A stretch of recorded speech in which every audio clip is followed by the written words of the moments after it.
Hello and welcome to the Tech with Heart show. I'm your host, Michelle Calloway.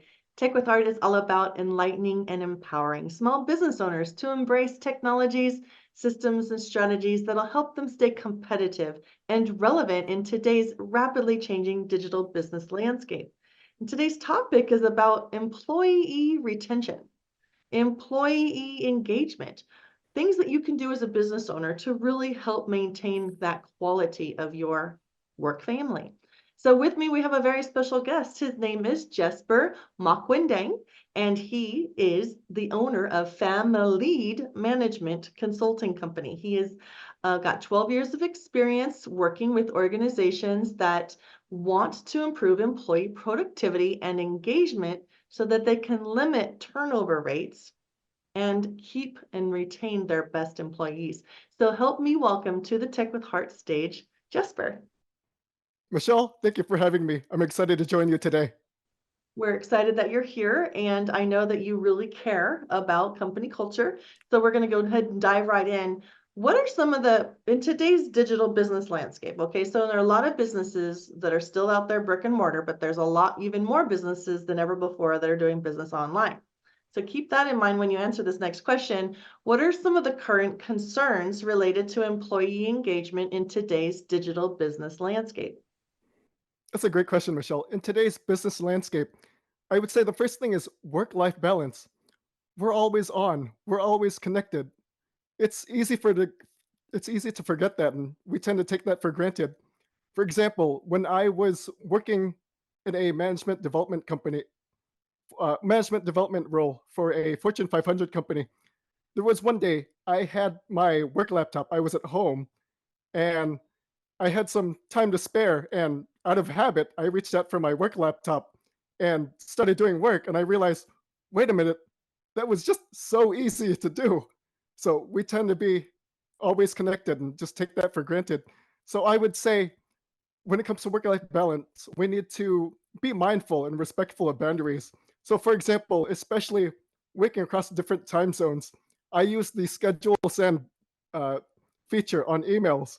So instead of waiting until midnight to send an email, I would send something, schedule it for 8 a.m. for something on the East Coast. And many people would be impressed that I would be maybe up at 5 a.m., but in reality, I sent that email earlier. So that's something to consider in the work life balance.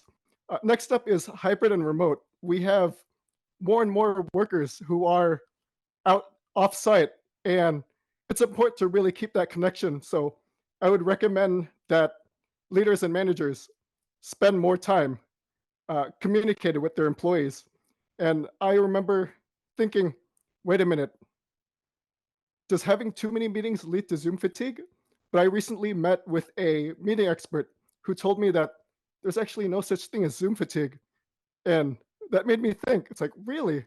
And then he told me, well, when it comes to meetings, they've always been around, even in person. Conference meeting. It's not a it's not being on Zoom that gets you tired. It's tough or boring meetings. If it's a really good meeting, then of course that'll keep you engaged. So when you're hosting meetings, keep them intentional. That was great advice from a meeting expert I met. And also overall, with a lot of changes in today's digital landscape, there's so many more programs, so many new software, so many new technologies. If employees are not engaged, there will be a greater resistance to change. And Michelle, do you know what the most dangerous words in business are? I've got something new to show you. Almost. The six most dangerous words in business are we've always done it that way. Ah, We've always done it that way. So, whenever we're promoting something new, we want to promote the benefits to our employees of what that value will bring to the organization.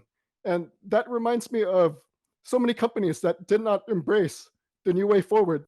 For example, Borders, one of my favorite bookstores in the past, they did not adapt to the new ebook or the electronic industry and e-readers. So Borders has become a distant memory.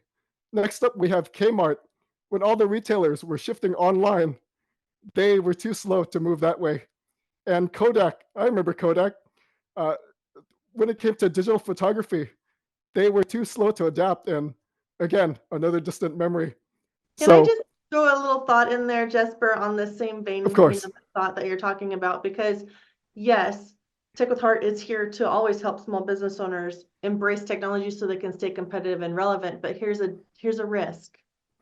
If you don't vet out a software or a platform and you choose to make your entire team move over to a platform because of hearsay, and you have not had a chance to fully vet it out yet, and it ends up being not what you thought, and then you have to go and have your whole team go over to another platform again, you are taking a risk of burning out your team because they think that you're not being, well, they don't feel that you're being a good quality leader because it's a tremendous effort, right? And it's confusion. There's confusion in the midst.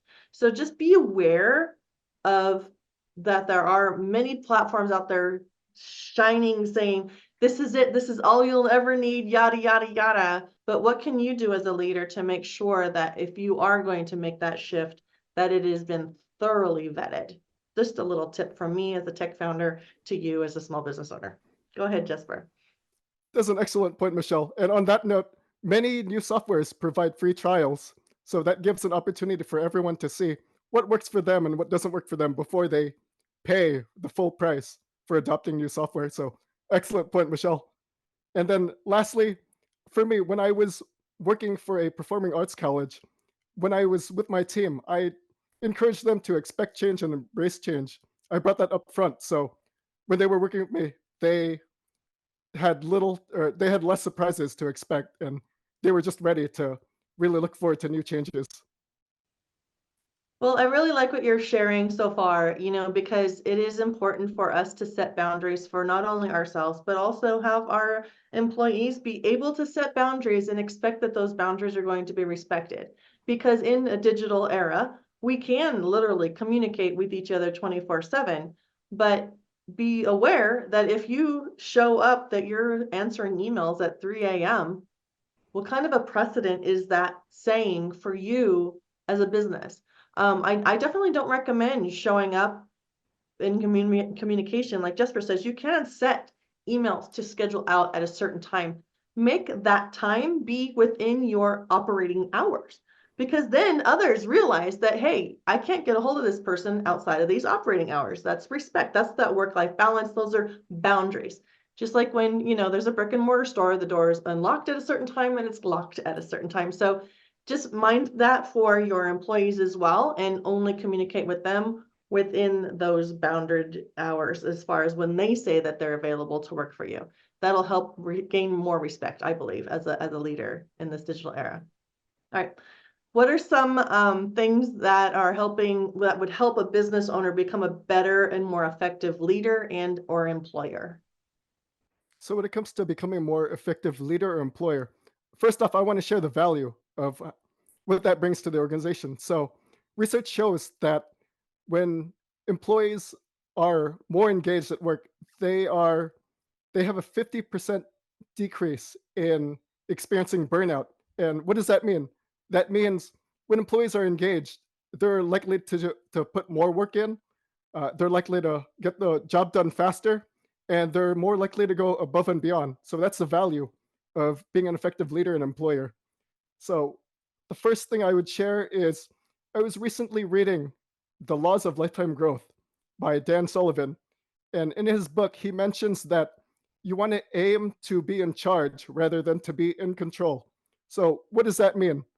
That means when you're in charge, you're really essentially communicating the vision and the values and the goals of what you and your team are striving for. On the other hand, to be in control, that's pretty much micromanaging the process, putting your hands on everything, and that could essentially turn off your employees. So aim to be in charge rather than to be in control. And next up is continuous learning. you want to encourage your employees to really learn more, and not just for them, but for yourself as well. So go to seminars, go to workshops, go to trainings, really keep learning because that really brings a lot more value to what you can provide to your organization. And then next up is regular check ins, especially with remote and hybrid workforce. You want to make sure you're connecting with your employees on a regular basis. And again, there's no such thing as Zoom fatigue. You want to be intentional about how you really have your meetings. So really make it worth it for you and your team. And then to be an effective leader and employer, be a coach and mentor. More than just asking, what are you doing? Ask your employees, how are you doing? And then see how everything, the task, processes, how that relates to them, and focus on how you can help them grow in their role. And next up is recognition and appreciation. It's been shown that 79% of employees are more likely to quit when they don't receive enough recognition from their managers. So, this is a reminder to everyone out there watching, say thank you to your employees today, and that'll keep them engaged. And of course, another one is to get to know your team members. And this reminds me of Undercover Boss, where the manager really goes to the front lines and speaks to their employees. And in your case, for those watching, you don't have to be in disguise. Really, just get down to the front lines and spend time with employees. Know what they're up, know what they like, know what they enjoy. Connect with them on a human level.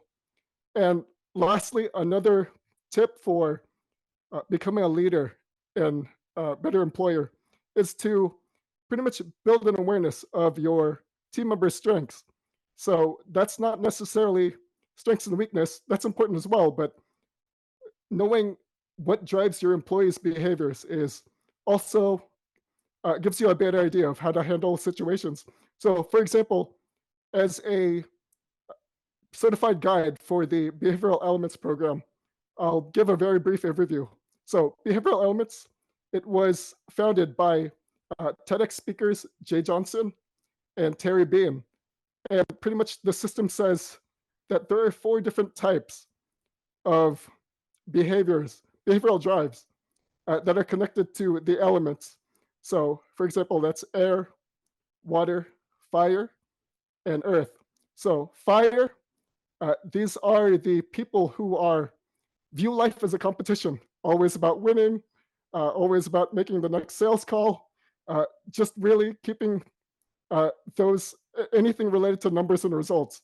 They're motivated to strive to keep those numbers up. Next up is water. These are the people who are driven to bond. They love teamwork, collaboration, working together. That's really what drives their behavior. Next up, we have air. These are the people they enjoy being creative. Look, they like innovation, coming up with new ideas. These are the people who, as the metaphor says, they throw spaghetti at the wall and see what sticks. And then lastly are the earth. These are the people who enjoy keeping things organized because when there's a process, it's just easier to move everything forward. So these are the elements: air, water, fire, and earth. So as far as awareness, when you know what drives your employees' behaviors, it gives you a better idea of how you can handle certain situations as it relates to everyone. Being able to do business online is crucial for survival, especially during times of social distancing.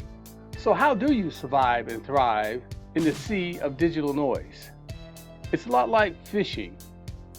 You need to know who your perfect customer is so that you can use the right kind of lure to attract them. We help you catch your perfect customer and retain them for future sales through highly converting websites, influencer mobile apps, getting you featured in the news and on TV. Hi, my name is Jerry Bowden, U.S. Army veteran and president of Revealio Software Solutions. Our goal is to help you rise above the competition, be seen as an expert authority in your industry, and embrace technology to stay competitive for long-term success.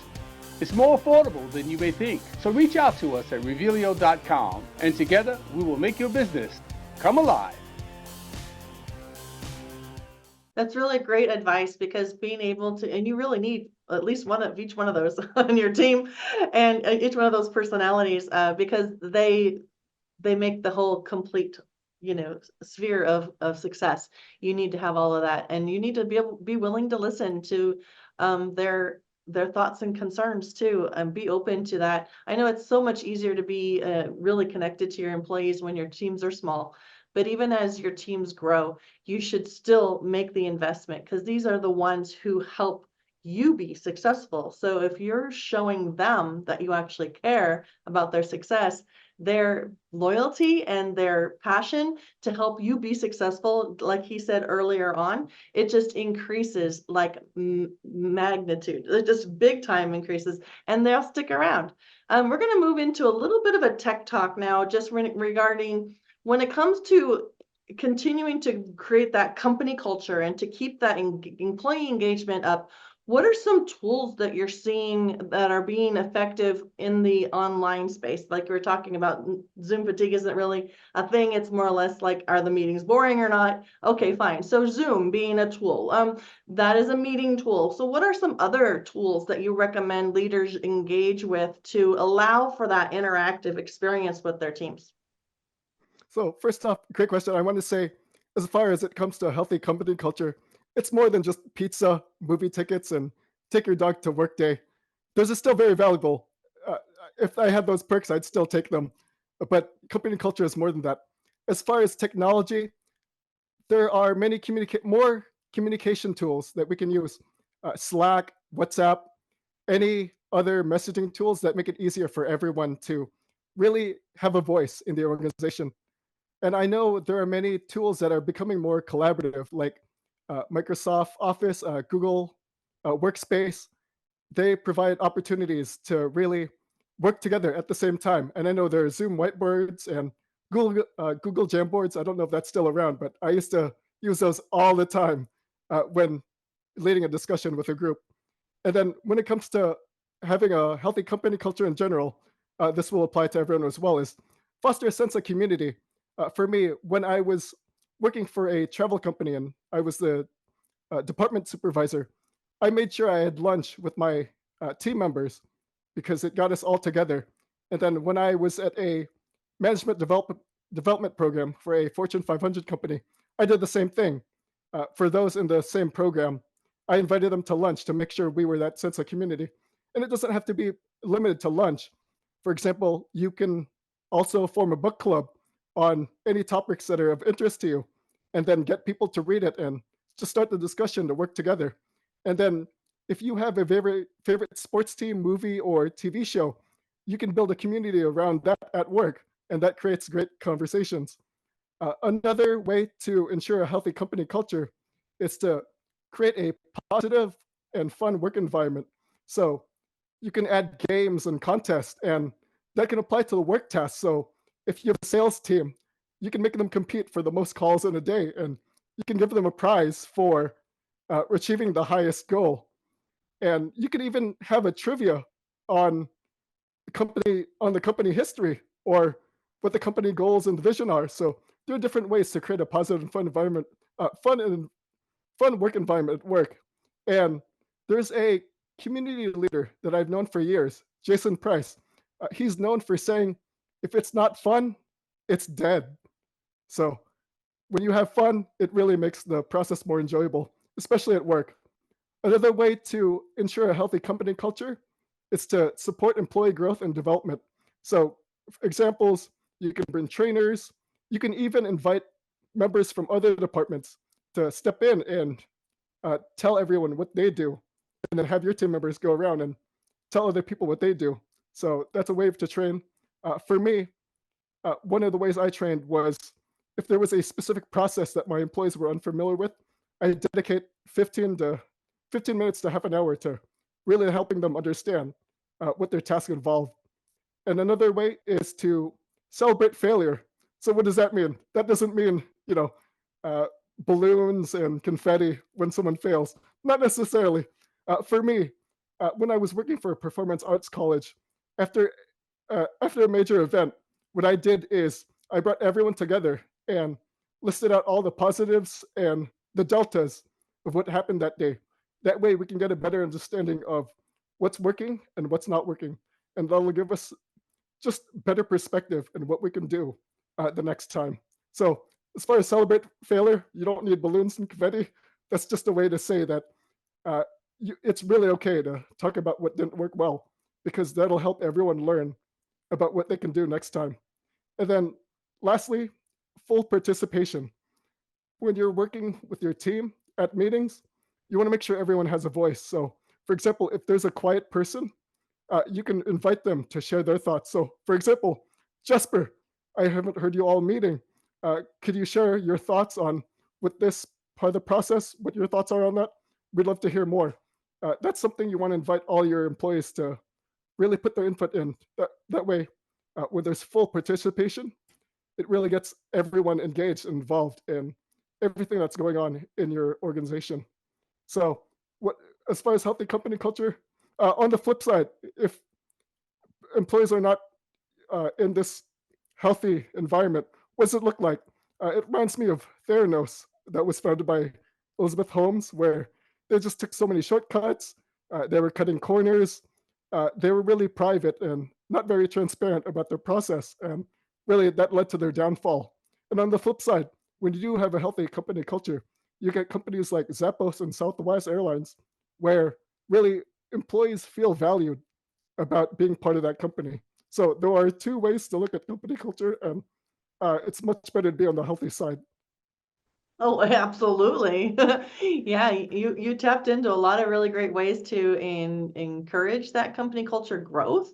Your team is your company, so help them to integrate well with each other and to feel like they're a part of it all. And I love that, giving them voice.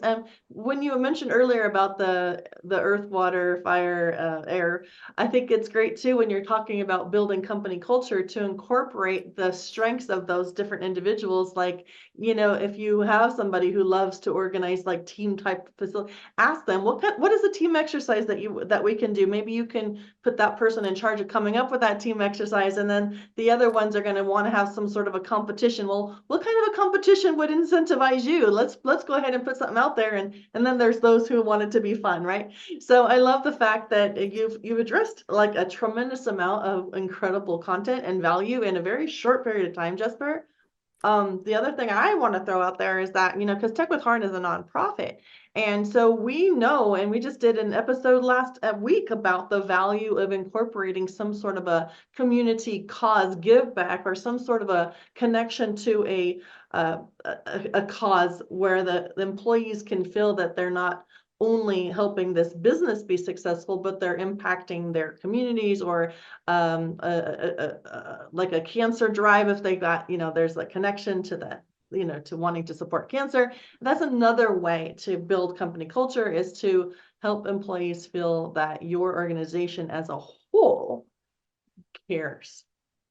Especially, I know millennials and Gen Zs, they really want to know who they're working for, and they want to know what that company, that brand, that culture is doing to make a better world for everybody.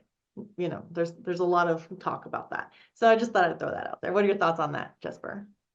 That's an excellent point, especially with younger generations. There's this sense of purpose and significance and making a difference that really drives them to really contribute more to their work. That's the factors that inspire them to do more and give more. So if you have a really inspiring mission and vision, and your company really thrives to make it happen, the younger generations will be a lot more excited to help you achieve that. Another thing I like to share with I do a lot of leadership, especially with minority students, because Tech with Heart has a minority student internship program.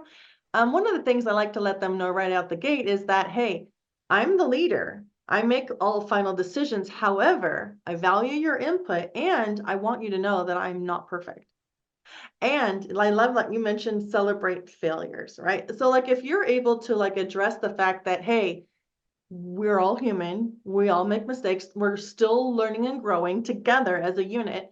So having conversations and saying, okay, well, we tried that and that didn't work, helps the employees also feel safer, if they do screw up, so that they're able to like verbalize it and own it and not feel like they're going to lose their job over it per se. I mean, you're just debunking a lot of those fear levels, and you're actually building that connection and communication, and just feeling like, we are in this together kind of a vibe. So I love everything that you said.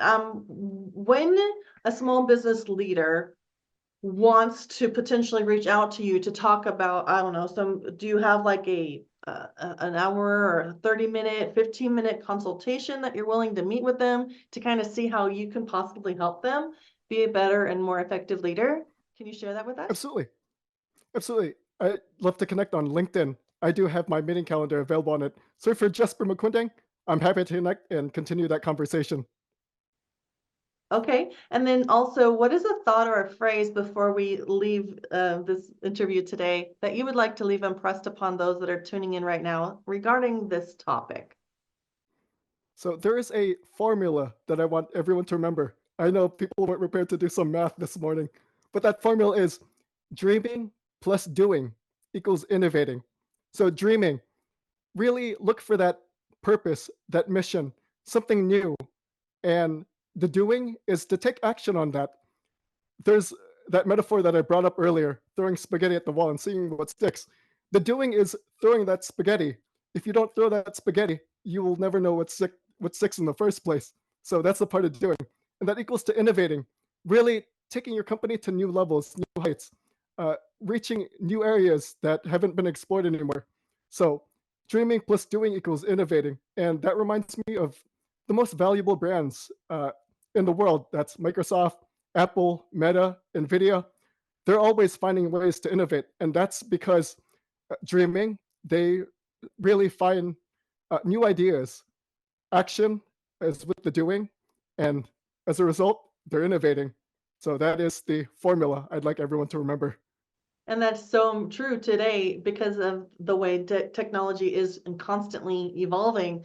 That's why Tech with Heart even exists as a movement, as a community. We want to build that warm, inviting community space where we can grow alongside other innovative but yet heart-centered entrepreneurs. So if you are a small business owner and you've been looking for that community to hang around with, to attend events and to get a chance to ask questions and get answers from leaders in different aspects of the industries that you need guidance in, this is a great community for you to come and join us. Go to techwithheartnetwork.com and you can join our community there.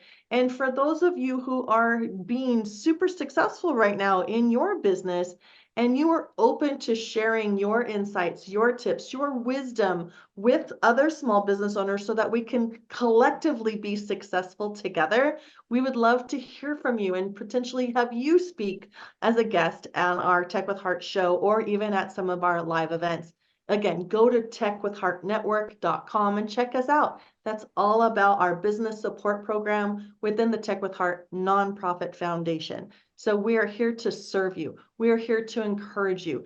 You can do this no matter how old you are or no matter how tech savvy you are. You can do this, and we want to encourage you and help you and empower you to do so. Here's to your success.